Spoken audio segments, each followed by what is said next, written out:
This is the story of a man named Stanley. Stanley worked for a company in a big building where he was employee number 427. Employee number 427's job was simple. He sat at his desk in room 427 and he pushed buttons on a keyboard. Orders came to him through a monitor on his desk, telling him what buttons to push, how long to push them, and in what order. This is what employee 427 did every day of every month of every year. And although others might have considered it soul-rending, Stanley relished every moment that the orders came in, as though he had been made exactly for this job. And Stanley was happy. And then one day, something very peculiar happened. Something that would forever change Stanley.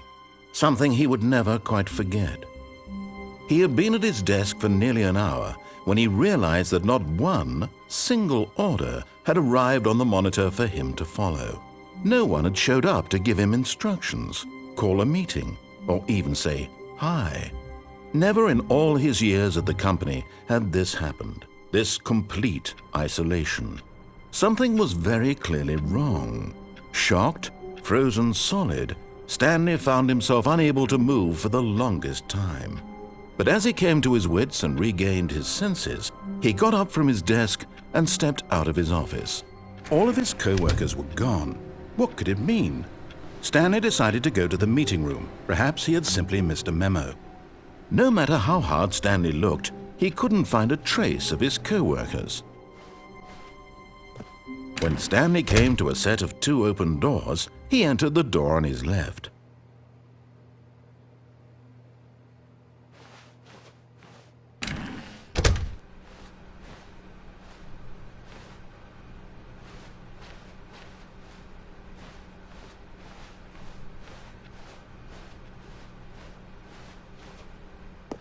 Yet there was not a single person here either. Feeling a wave of disbelief, Stanley decided to go up to his boss's office, hoping he might find an answer there.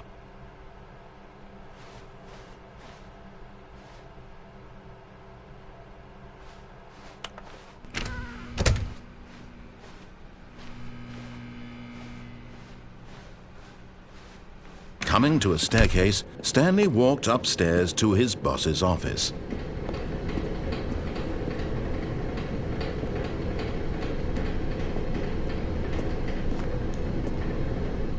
But Stanley just couldn't do it. He considered the possibility of facing his boss, admitting he had left his post during work hours. He might be fired for that. And in such a competitive economy, why had he taken that risk? All because he believed everyone had vanished? His boss would think he was crazy. And then something occurred to Stanley. Maybe, he thought to himself, maybe I am crazy.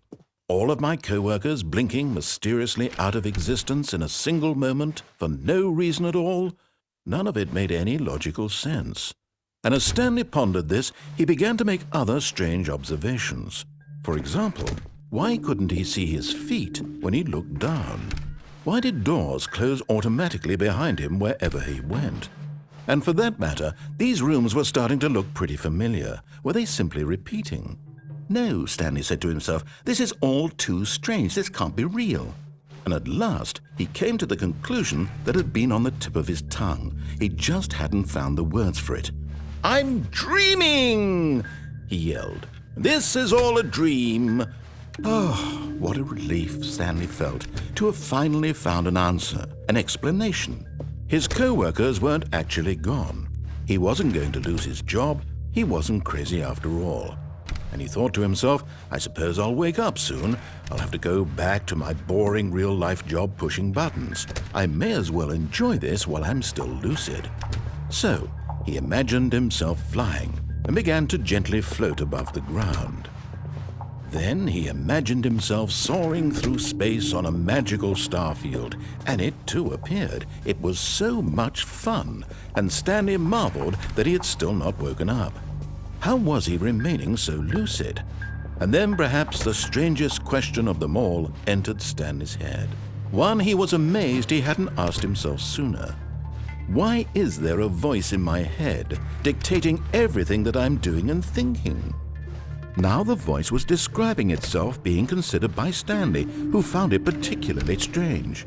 I'm dreaming about a voice describing me, thinking about how it's describing my thoughts, he thought. And while he thought it all very odd and wondered if this voice spoke to all people in their dreams, the truth was that, of course, this was not a dream. How could it be? Was Stanley simply deceiving himself, believing that if he's asleep, he doesn't have to take responsibility for himself?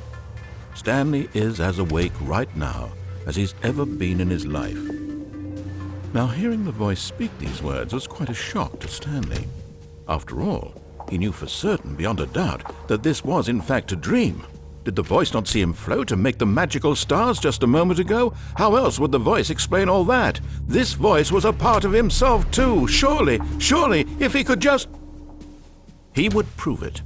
He would prove that he was in control, that this was a dream. So he closed his eyes gently, and he invited himself to wake up. He felt the cool weight of the blanket on his skin, the press of the mattress on his back, the fresh air of a world outside this one. Let me wake up, he thought to himself. I'm through with this dream. I wish it to be over. Let me go back to my job. Let me continue pushing the buttons. Please, it's all I want. I want my apartment and my wife and my job. All I want is my life exactly the way it's always been. My life is normal. I am normal. Everything will be fine. I am okay.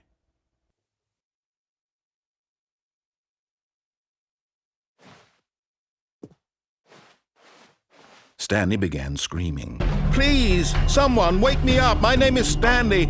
I have a boss. I have an office. I am real. Please, just someone tell me I am real. I must be real. I must be. Can anyone hear my voice? Who am I? Who am I? And everything went black. This is the story of a woman named Mariella. Mariella woke up on a day like any other. She arose, got dressed, gathered her belongings, and walked to her place of work. But on this particular day, her walk was interrupted by the body of a man who had stumbled through town talking and screaming to himself, and then collapsed dead on the sidewalk. And although she would soon turn to go call for an ambulance, for just a few brief moments she considered the strange man. He was obviously crazy. This much she knew. Everyone knows what crazy people look like. And in that moment, she thought to herself how lucky she was to be normal. I am sane. I am in control of my mind. I know what is real and what isn't. It was comforting to think this, and in a certain way, seeing this man made her feel better. But then she remembered the meeting she had scheduled for that day, the very important people whose impressions of her would affect her career, and by extension, the rest of her life. She had no time for this, so it was only a moment that she stood there, staring down at the body. And then she turned and ran.